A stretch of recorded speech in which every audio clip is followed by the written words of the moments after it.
In the blistering heat of the Arizona Territory, where the sun scorched the earth like an unrelenting forge and the wind whispered secrets of forgotten dreams through the canyons, a lone rancher named Elias Thorne stood in the dusty square of a forgotten frontier town, his calloused hands clutching a wad of crumpled bills earned from years of breaking his back on barren land. The auction block before him held not cattle or land, but a young woman named Clara, her eyes hollow with despair, chains of circumstance binding her tighter than any iron shackles, sold off by a cruel fate to pay her family's debts in this lawless edge of the world. As the gavel fell and Elias outbid the leering men around him, Clara lifted her chin, her voice a trembling whisper that cut through the crowd like a knife. "You paid for me, now do it." But Elias, a man haunted by his own shadows of loss and isolation, saw not an object to claim, but a soul mirroring his own brokenness, and in that moment, he made a choice that would rewrite both their destinies in the vast, unforgiving tapestry of the Wild West. If you believe in the power of kindness and the beauty of second chances, hit that like button, drop a comment below sharing your thoughts, share this story with someone who needs a reminder of hope, and subscribe to Gentle Hearts for more tales that touch the soul. Let's spread a little light in this world together. Elias had come to the town of Dust Creek not seeking companionship, but driven by a quiet desperation that had gnawed at him since the fever took his first wife and child 5 years prior, leaving his sprawling ranch a hollow echo of what it once promised to be, a home filled with laughter and life. The land was harsh, demanding endless toil from dawn until the stars pierced the night sky, and Elias had buried his grief in the soil, planting crops that barely yielded and herding cattle through storms that seemed sent by vengeful gods.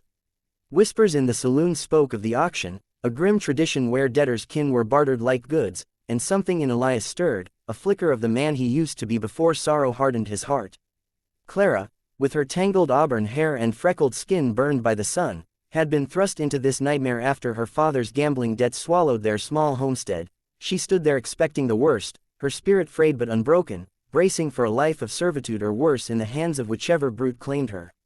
As Elias led her away on his weathered horse, the townsfolk murmured bets on how long she'd last, but Elias rode in silence, the weight of her words hanging between them like a storm cloud. "Now do it," echoing in his mind as a challenge not to conquer, but to heal. The journey back to the ranch stretched across miles of rugged terrain, where coyotes howled in the distance and the horizon blurred into an endless sea of red rock and sagebrush, each bump of the wagon wheel jarring Clara's resolve as she sat rigid beside him, her hands clasped tightly to hide their tremble. Elias glanced at her occasionally, his rough features softened by the fading light, noticing the way she flinched at every shadow, her eyes scanning the landscape as if plotting an escape that her weary body could scarcely manage. He spoke little at first, his voice gruff from disuse, telling her only that the ranch was isolated, far from the cruelties of town, and that she would have her own room in the modest cabin he had built with his own hands. Clara's mind raced with fears born of stories she'd heard, men who bought women like her only to discard them when the novelty wore thin, but as they crested the hill overlooking the valley, the sight of the ranch unfolded like a reluctant promise, a cluster of corrals. Fencing in a herd of hardy longhorns, fields patched with struggling corn, and a stream that glittered under the moon like a vein of silver threading through the earth. Elias helped her down without a word, his touch gentle despite the strength in his arms, and as she stepped inside the cabin, warmed by a low fire, she realized this was no den of vice, but a place etched with loneliness, dust gathering on shelves that once held family mementos now long since packed away. Days turned into weeks under the relentless rhythm of ranch life, where the sun rose like a fiery sentinel and set in a blaze of crimson, painting the skies in hues that seemed to mock the earth's barren struggles.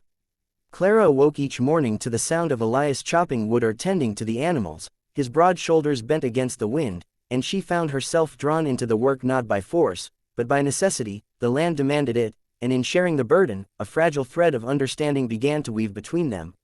She learned to mend fences under his quiet guidance, her fingers blistering at first but growing calloused with time, and in the evenings, as they shared simple meals of beans and cornbread by lantern light, Elias would share fragments of his past, the joy of his wedding day to his late wife, Sarah, the agony of watching her fade away in a makeshift bed, the child who never drew breath beyond a few fragile hours.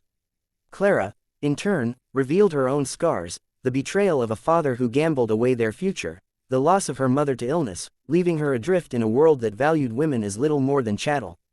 The challenges mounted like gathering thunderheads, a drought that withered the crops, forcing Elias to sell off cattle at a loss, and rustlers who prowled the edges of the property, testing the rancher's vigilance with midnight raids that left him exhausted and wary.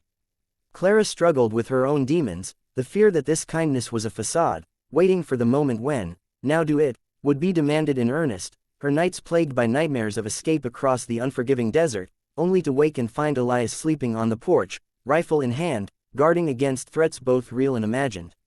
As the seasons shifted, the first rains came like a benediction, soaking the parched soil and coaxing green shoots from the ground, mirroring the subtle changes blooming within their shared existence. Elias found himself lingering longer at the table after supper, listening to Clara's soft recounting of childhood tales from back east, her voice a soothing balm against the isolation that had once consumed him. She, in her quiet way, began to transform the cabin, dusting the shelves, planting wildflowers by the door, even mending his tattered shirts with stitches that spoke of care rather than obligation. Yet the struggles deepened. A fierce storm ravaged the barn, scattering livestock and demanding days of grueling repair, during which Elias injured his leg, hobbling him and forcing Clara to take on more, her back aching from hauling beams and her resolve tested as she bandaged his wound by firelight, their eyes meeting in a moment of unspoken vulnerability. Whispers from town reached them via rare supply runs, gossip that Elias had bought himself a wife, like some commodity, fueling Clara's doubts and Elias's anger, leading to tense silences where old wounds festered. But in these trials, something shifted. Elias's gruff exterior cracked, revealing a man capable of tenderness, as he carved a small wooden figurine for Clara, a horse like the one she'd lost in her youth, placing it in her hand with a murmur of apology for the world's harshness. Clara, grappling with her growing affection, wrestled with the fear of betrayal, yet found herself drawn to his side during quiet evenings, the space between them narrowing like the closing of a long open wound. Suspense built as external threats encroached, a band of outlaws eyeing the ranch's remaining herd, their shadows lurking on the horizon like predators scenting weakness. Elias, sensing the danger, spent sleepless nights patrolling, his injury slowing him, while Clara's anxiety peaked, her past traumas resurfacing in vivid dreams that left her trembling. One fateful night, under a starless sky heavy with impending doom, the rustlers struck, gunfire echoing through the valley as Elias confronted them alone, his rifle barking defiance while Clara, heart pounding, grabbed a shotgun from the cabin and rushed to his aid, her shot scattering the attackers and saving his life in a blaze of powder and resolve. In the aftermath, as they tended to each other's wounds amid the smoldering ruins of a corral, the barriers crumbled. Elias confessed the depth of his loneliness, admitting that buying her freedom was his clumsy way of seeking redemption, not possession, and Clara, tears streaming down her dust-streaked face, revealed that his kindness had awakened a love she never thought possible in such a broken world. From that pivotal clash, their bond solidified, the ranch slowly rebounding with shared effort, crops flourishing under joint care, and the once empty cabin filling with the warmth of mutual respect and affection that blossomed into something profound. Years unfolded like the turning pages of a weathered journal, the ranch transforming from a battleground of survival into a haven of quiet prosperity, where laughter echoed in the mornings and shared dreams painted the evenings. Elias and Clara married under a canopy of blooming mesquite, the ceremony simple yet sacred, witnessed by the whispering winds and a handful of neighbors who had come to see the rancher not as a recluse, but as a man reborn through love's gentle persistence. Their life together wove threads of joy amid ongoing hardships, seasons of plenty interspersed with trials like illness or failed harvests, but each challenge only deepened their connection, turning, "You paid for me," from a bitter command into a cherished memory of how fate had led them to one another. Children came, their cries filling the air with new life, and Elias, watching Clara teach their daughter to ride, felt the ghosts of his past finally laid to rest, replaced by a future bright with possibility.